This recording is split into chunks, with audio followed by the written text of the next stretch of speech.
Cette scène de vie des bébés tortues, saisis sur le vif, se passe sur l'une des plages de Libreville. À peine sorties de leur coquille, elles sont sous couveuse dans cette maternité à ciel ouvert. Depuis environ 2 ans, ces volontaires patrouillent le long du littoral gabonais où les tortues viennent pondre leurs œufs dans le sable. Quand tout se passe bien, toutes les petites tortues retournent vers la mer tranquillement, une centaine de tortues. Maintenant, il peut se passer qu'il y ait des difficultés où elles ont du mal à sortir du nid. Et quand elles sortent du nid, elles peuvent être les lumières de la ville, les lumières des immeubles peuvent les désorienter. Auquel cas, elles se perdent et au lieu d'aller vers la mer, elles vont un petit peu partout dans les feuillages ou elles se perdent dans la pollution plastique. Depuis des années, le plastique fait des ravages sur l'environnement. Selon les scientifiques, les tortues les prennent pour des méduses et les avalent. Cette pollution peut conduire jusqu'à la mort de l'animal. La menace qui pèse sur les espèces des eaux gabonaises est donc prise au sérieux par cette équipe de randonneurs du week-end. Au chapitre de ces actions, le nettoyage des plages de la capitale gabonaise.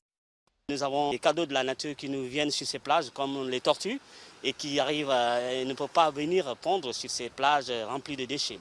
Avec une production de 600 tonnes métriques de déchets quotidiennes, dont 50 à 70% sont composés de plastique, Libreville est confrontée à un défi de taille.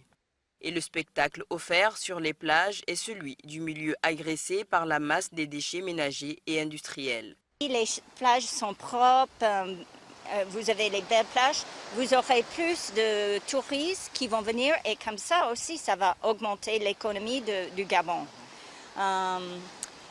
Mais c'est beaucoup mieux, c'est mieux pour les animaux, les gens, il y aura moins de bactéries, la mer va être plus propre, c'est tout. C'est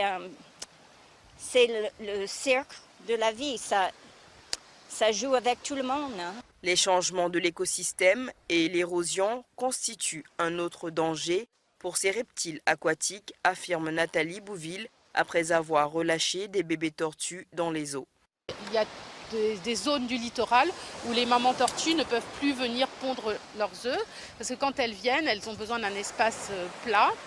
Donc ça, c'est une première raison. Il y a la lumière rouge qui ne dérange pas les tortues. Donc idéalement, il faudrait que tous les immeubles qui sont au bord de mer puissent avoir des lumières avec des filtres rouges posés sur leur néon ou des ampoules rouges.